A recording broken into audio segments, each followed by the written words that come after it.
지금 안 사면 언제 살래? 라고 이야기하는 요 내용으로 한번 바로 살펴보도록 하겠습니다. 이 특별방송 날 이거 하나의 주제별로 이거 엄청나게 많은 내용들이 계속 들어있는데요. 이것도 너무 많이 만들었다가 여러분들이 너무 많은 자료를 보면 오히려 더 혼란스러울까봐 추려서 요거 지금 추려 놓은 거거든요. 뭐 매달 추적하는 것부터 시작해서 분기별로 추적하는 내용, 연간 계속 추적하는 내용 등등으로 계속해서 살펴보고 있습니다. 주택구입 부담지수 하나만 해도 21년 지금 제가 며칠 안 있으면 다음 주 되면은 방송한 지도 이제 2년 차로 접어드네요. 21년부터 지금 23년까지 끊임없이 계속 추적하고 있습니다. 몇 가지 내용들을. 그 다음에 기준금리 변화하는 양태라든지 이런 것들 계속 살펴보고 있습니다. 그 중에서 특례보금자리론 무섭대이 그러면서 요거 제가 3월 초에 만든 영상이잖아요. 3월 초에 만든 영상인데, 음,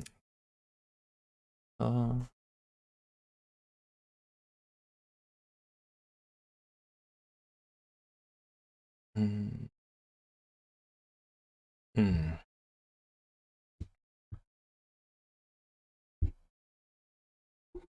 하나 둘, 네. 요 특례보금자리론으로 인해서 거래량이 증가하는 비밀, 진실을 보고 나니 무섭다. 이 내용으로 한번 다뤄본 적이 있었는데요.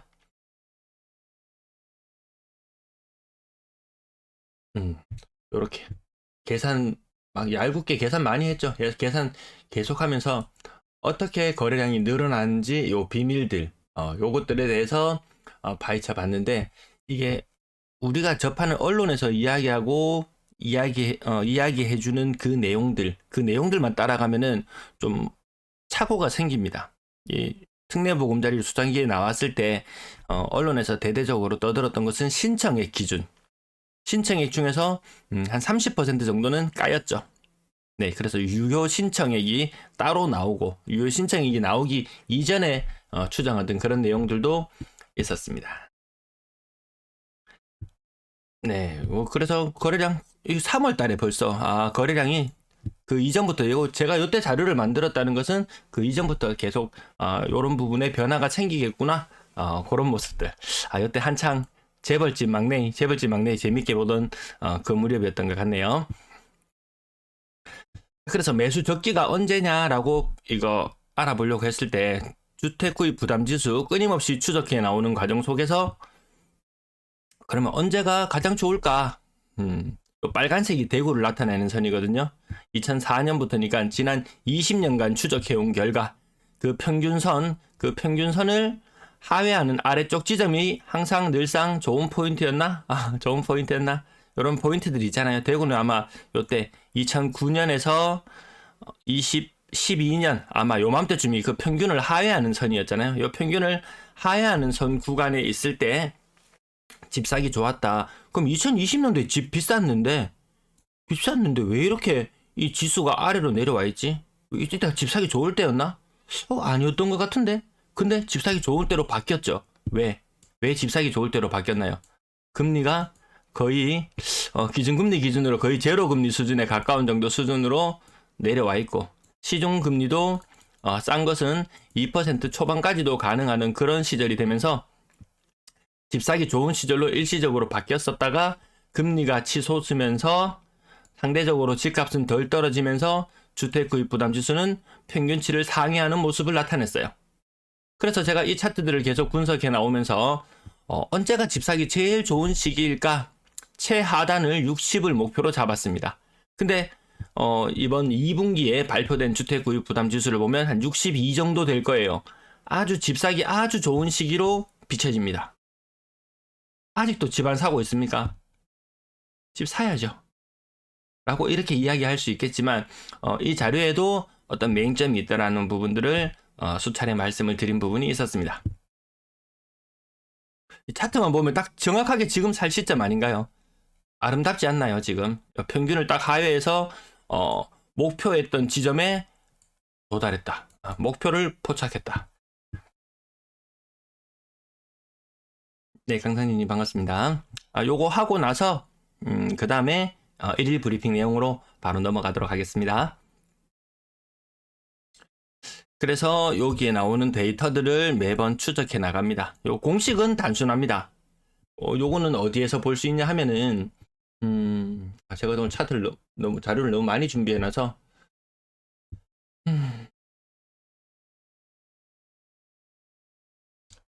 여기 주택금융통계 시스템, 주택금융연구원에 들어가면은 내가 사이트를 주택금융연구원에 들어오면 주택구입 부담지수를 확인할 수 있습니다. 대구의 변화, 지난 1분기보다는 좀 수치가 낮아졌습니다. 이 데이터가 이렇게 나와 있어서 제가 여러분들이 보시기에 조금 더 좋게 그냥 가공만 조금 해놨을 뿐입니다.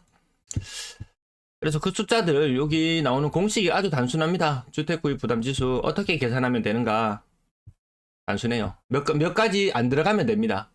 주택가격, 대출금리, 가계소득 이것만 세 가지만 들어가면 됩니다. 근데 문제는 무엇이었냐? 제가 예전에 말씀드렸냐 하면요.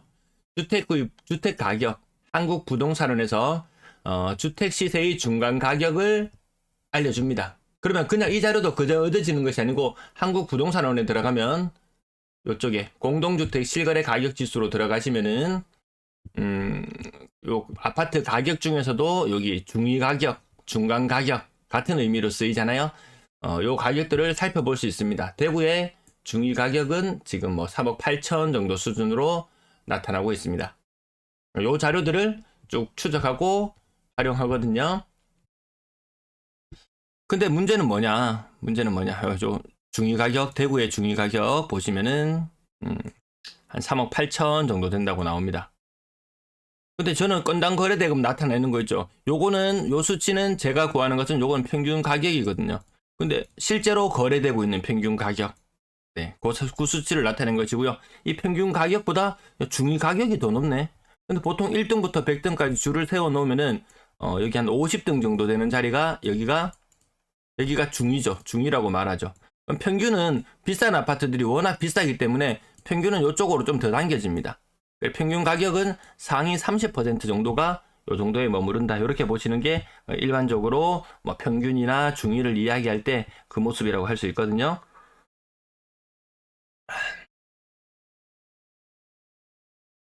제가 저거는 엑셀표로 조금 이따가 나타낼게요. 그래서 같이 한번 살펴봅시다. 정말 매수 적기가 맞는지 아닌지 그 부분을 한번 살펴보려고 합니다. 대출금리는 코픽스 금리 한번 내리면 난리 납니다. 코픽스 금리가 3.69였던 것이 3.66으로 한번 떨어졌어요. 그러니까 다시 시중은행의 금리가 떨어지니 뭐니 난리를 떨었어요. 근데 한국은행 금융통계 시스템에 들어가 보면 주택담보대출 잔액 기준은 4.22까지. 이거 금리가 오르기 시작하면서 떨어진 적이 없어요. 기존 대출자들의 부담은 나날이 계속 커지고 있습니다. 계속 커지고 있어요. 나 옛날에 대출 싸게 받았는데 했던 사람들도 지금 고정기간이 이제 변동기간으로 바뀌는 그런 사람들이 아마 많을 거다.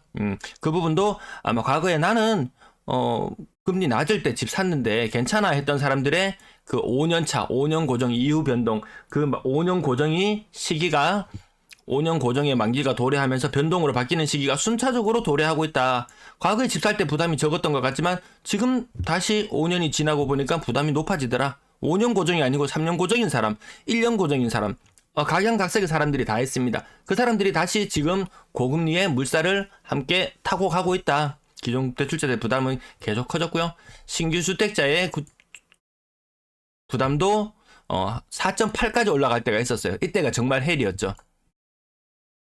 주택담보대출 신규 취급액 4.8이었습니다. 이게 미국이 지금 뭐 7이니 8이니 이런 이야기가 나오잖아요. 그래서 미국 사람들은 지금 집 살 엄두도 못 낸다.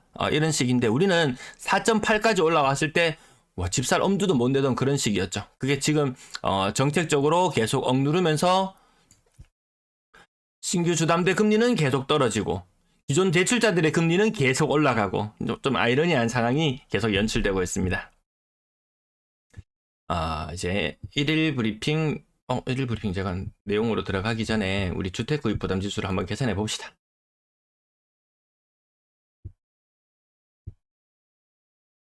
네, 루루님 반갑습니다. 자료 준비하는데 시간이 너무 많이 걸렸는데 제가 창을 너무 많이 띄워놓고 있어가지고 약간 버벅버벅거리는 부분들이 있습니다.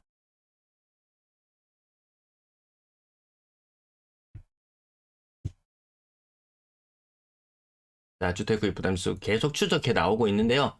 우리네 소득, 요 소득이죠. 요 산출치. 이 원래 기간 자료를 활용해야 되는데 이 자료를 잘 찾기가 쉽지 않더라고요. 그래서 기간 자료를 활용하는 것은 대출 금리, 그리고 중위주택 가격, 그리고 지수 요 세 가지를 이용해서 나머지 소득은 얼마나 될 것이고 원리금 부담은 얼마나 될 것인가 이런 것들을 계산해 보는데요. 지금 발표되는 자료에 의하면은 월 110만 원 정도, 월 110만 원 정도 갚는다고 나오는데요. 요게 문제점이 무엇이었냐? 아까 말씀드렸다시피 중위주택 가격이 조금 이상한 것 같다. 뭐 어디 통계를 뭐 조작하니 뭐니 한국 부동산원에서 통계를 조작하니 뭐니 어떤 이야기들이 있었잖아요. 뉴스에 얼마 전에 나왔었죠. 숫자들이 좀 이상하더라. 그래서 중위주택 가격이 좀 이상해요. 집값이 계속 떨어지고 있는데 중위주택 가격이 막 올라가고 있어요. 21년 가장 비쌌을 때의 이 중위주택 가격보다 지금의 주택 가격이 오히려 더 비싼 것으로 나오고 있습니다. 중위주택 가격이. 뭔가 좀 이상하잖아요. 그래서 제가 여기 아까 그 기간에 전화를 했죠. 그러니까 이거 한국 부동산원에 들어가면 중간 가격이 다 나와 있는데 왜 좀 이상하죠? 라고 말씀드리니까 그거는 수치를 우리가 한국 부동산원에서 직접 받는다. 그리고 그 자료를 공개할 수 없다. 비밀 조항이다. 이렇게 이야기했어요. 이 수치대로 넣어서 지금 주택구입 부담지수 62.2가 되어서 월 110만 원씩 갚으면서 집 사기 아주 좋은 시기, 주택구입 부담지수 60대 초반까지 내려왔거든요. 그럼 이 조건이 충족하려면 지금 월소득이 729만 원이 되어야 된다는 이야기예요. 근데 우리 소득은 아니잖아요. 그렇지 않잖아요. 또 뭔가 잘못되었다. 뭔가 좀 이상하구나. 그래서 그런 부분들 때문에 제가 아래 표에서 여기 소득값을 지금 현재 우리가 받는 그 소득 수준, 이 수준도 좀 높긴 하지만 이 수준으로 맞추려고 하니까 강제적으로 중위주택 가격을 조정할 수밖에 없었습니다.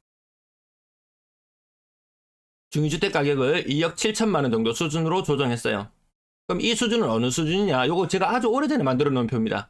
집 사기 좋을 때가 언제냐 싶어서 살펴봤을 때 2억 7천만 원 정도 수준을 넣어보니까 고점 대비 집값이 30% 정도, 고점일 때 중위 가격이 한 4억 정도 했거든요. 그 값이 고점 대비 30% 정도 빠지면서 2억 7천만 원 정도 수준까지 떨어지더라. 그럼 집 사기 좋은 시절은 분명히 맞잖아요. 제가 요때 되면 집 사야 되는 시기다. 아주 최상의 집 살 시기는 집값이 고점 대비 60% 떨어졌을 때 이때가 최고로 집 사기 좋은 시점이 된다. 중위 가격이 이 자료도 제가 오래전에 만들어 놓은 겁니다. 중위 가격이 최고점 대비 60% 정도 수준, 최고가에서 40% 정도 빠졌을 때 제가 간혹 가다가 매력적이네요 라고 말씀을 드리던 그 시기, 그 시기가 40% 정도 빠지던 그 시기였습니다. 그래서 그 좋은 시기가 될 수 있어요. 근데 아니라는 거죠. 지금의 우리 소득 수준이 아니라는 거죠. 소득 수준은 고정되어 있고 평균 주택 가격이 중위 가격이 2억 7천, 2억 6천까지 떨어지면 괜찮아요. 근데 단 조건은 금리가 정점을 찍고 내려가던 시기. 그래서 저는 25년쯤에 받고 25년쯤이 매수에 가장 좋은 시기다. 그 다음 24년이 괜찮은 시기다. 집을 살 수 있는 시작할 만한 시기. 주택구입 부담지수는 70 정도 수준이고 집값은 2억 8천 정도, 2억 8천. 고점 대비 30% 정도 빠져 있고, 근데 아직까지 금리가 정점을 찍고 내려오지 않더라는 거죠. 지금 금리가 오르는 와중에 위기라고 하지만 진정한 위기는 금리 인상이 마무리되고 내리막길을 내려가는 그 순간 이제 진정한 위기가 찾아온다고 그렇게 말씀을 드렸었죠. 그래서 얼마 전에 또 주택 그 순환 주기라든지 아니면은 그 두 가지 패턴으로 저는 늘 말씀을 드리잖아요. 주택 순환 주기라든지 아니면은 일본식 장기 침체라든지 이 두 가지를 놓고 봤을 때 이 순환 주기에 근거해서 봤을 때도 지금 정부에서 정책들을 너무 빨리 앞당겼으면서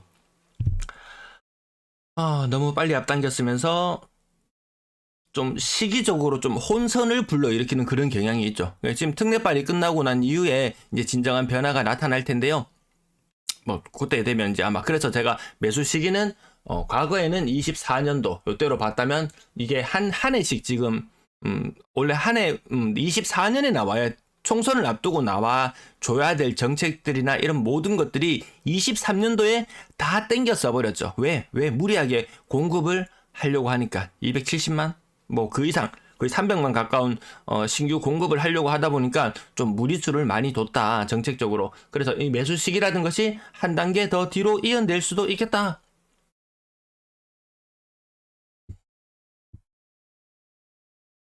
그래서 뭐 가장 매수 적기를 잡는 사람은 사실 많이 없었죠. 지난 올해 뭐 1월 달이라든지 작년 12월 달, 뭐 11, 작년 11월, 12월부터 쭉 넘어왔을 때 고점 대비 40%, 심하면 45%씩 빠지는 그런 상황을 봤을 때도 그 가장 낮은 가격에 잡을 수 있는 사람들은 아주 극소수에 불과했습니다. 제가 맨날 떨어진다 몇십 퍼센트 떨어졌네요라는 제목으로 글을 붙여서 만들었지만 실질적으로 그 가격에 살 수 있는 사람들의 숫자는 그렇게 많지 않았다.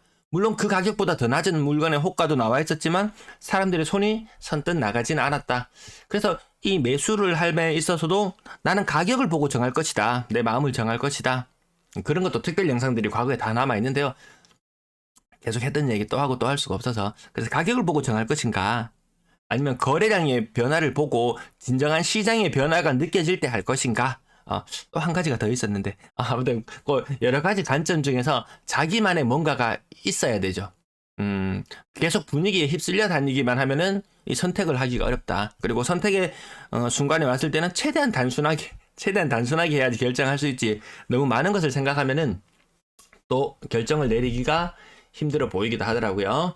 자, 그래서 소득 수준은 저는 앞으로 더 나아질 것이라고 보지는 않습니다. 그래서 뭐 월급이나 이런 부분들 좀 평균 소득은 조금 줄어들 수 있다. 경제 성장이 너무 약하죠. 물가는 많이 오르고 뭐 그런 상황 속에서 소득은 중위 소득이 500만 원 정도로 보고 일단 금리는 정점을 찍고 내려오는 순간에 봐도 괜찮다. 그때 가장 혼란스러운 시기는 그때니까. 그러한 뷰는 변함이 없고요. 중위 주택 가격 요걸 어디로 볼 것이냐 놓고 봤을 때 특정 아파트들을 좀 찍어봐야 돼요. 평당 지금 대구 기준으로 했을 때 평당 1,000만원 조금 외곽 지역이나 이런 것들을 보면은 연식도 한 10년차 안쪽인데 매매 가격이 한창 때 요 흐름을 같이 좀 따라갔던 거 이건 뭐 완전히 무시하지는 못하겠고요. 이 중위 가격이라는 거 완전히 무시하지는 못하겠지만 몇몇 개의 아파트 샘플이 될 만한 아파트 몇 가지를 잡아서 그 아파트의 가격 흐름을 따라가 보시면은 느낌이지 않을까요? 오늘 예를 들어서 오늘 뭐 평리 푸르지오라든지 이런 것들 매매 가격이 한창 때 올라갔을 때는 4억을 좀 더 넘어갔다가 지금 막 2억 후반대, 3억 초반대 막 거래되고 그런 모습들도 볼 수 있거든요. 한 4억 5천까지 갔지 싶어요. 그렇게 잡으면 될래나? 제가 정확하게 이 아파트는 예전에 어떤 분이 그렇게 글을 남겨주셔가지고 한번 생각을 해본 적은 있었는데 제가 그 아파트는 제가 특정 짓지는 못했네요. 이것도 조금 더 연구를 해보고 아파트를 좀 특정 지어 본다면은 그 아파트를 기준으로 어느 정도 빠졌을 때 대구의 중위 아파트 가격이 어느 정도 수준으로 왔다 갔다 움직이는가. 여러분들도 이 숫자를 보시면은 가장 높았던 가격 한 4억 정도 됐고 4억을 조금 더 넘어가기도 했고 지금 주택 가격이 2억 7천 4억에서 2억 7천으로 변한 아파트 그 아파트가 어디 있을까요? 4억에서 요거 기억했다가 나중에 1일 브리핑 할 때 그 자료와 견주어서 같이 한번 찾아봅시다. 최고점이 4억 지금이 2억 7천 그러면 너무 욕심내지 말고 한 2억 5천 정도까지 4억 했던 아파트가 2억 5천 정도까지 떨어지면 최고의 시점이다. 저는 그 정도로 보고요. 왜? 이 40% 정도 떨어진 금액에서 10% 정도 더 떨어진다 손 치더라도 그 샀는 가격에서 휘청 무너지진 않습니다. 무너지진 않아요. 근데 그 뭐 특례 보금자리를 납두고 6억짜리 대출이 걸렸을 때 6억짜리 대출 문제가 걸렸을 때 내 돈 2억 가지고 4억을 땡겼다. 대출을 땡겼다. 이런 계층들은 무너졌잖아요. 버텨내지 못했잖아요. 이번 그 하락기 때 버텨내기 어려웠거든요. 근데 뭐 30% 떨어진 가격 혹은 40% 떨어진 가격 이 정도 가격에서 매수를 했는 사람들은 엔간해서는 무너지지는 않습니다. 그것이 뭐 투자가 되었건 실거주가 되었건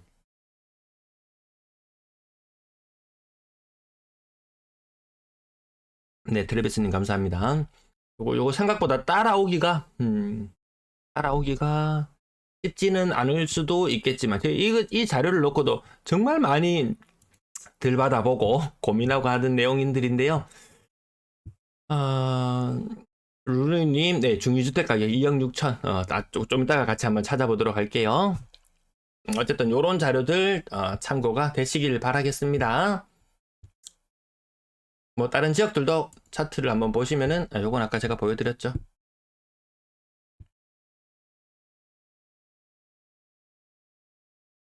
요요 주택 구입 부담 지수. 중위 가격을 믿을 수가 없으니까 저 통계를 그대로 다 믿지는 못하겠다. 그러면 우리가 대안으로 찾을 수 있는 방법이 중위 주택 가격. 지금 금액이 얼마 정도를 봐야 될까요? 지금은 2억 7천, 4억에서 2억 7천으로 떨어진 아파트를 찾아서 그 흐름을 보면 되겠다. 고점이 4억이었고 지금이 2.7억인 아파트를 찾아가서 따라보면 되겠다. 이 중위 가격의 흐름이 조금 다를 수도 있으니까요. 그리고 이 차트의 흐름은 모든 것이 다 고정되어 있더라도 금리가 오르기만 하면, 시장 금리가 오르기만 하면은 얘는 저절로 올라갈 수도 있습니다. 이 차트가. 그 부분도 아직까지는 생각해 둬야 될 것 같습니다. 생각보다 앞부분이 조금 길어졌네요. 이제 1일 브리핑 내용으로 넘어가 보도록 하겠습니다. 화면이 정상적으로 보이시죠?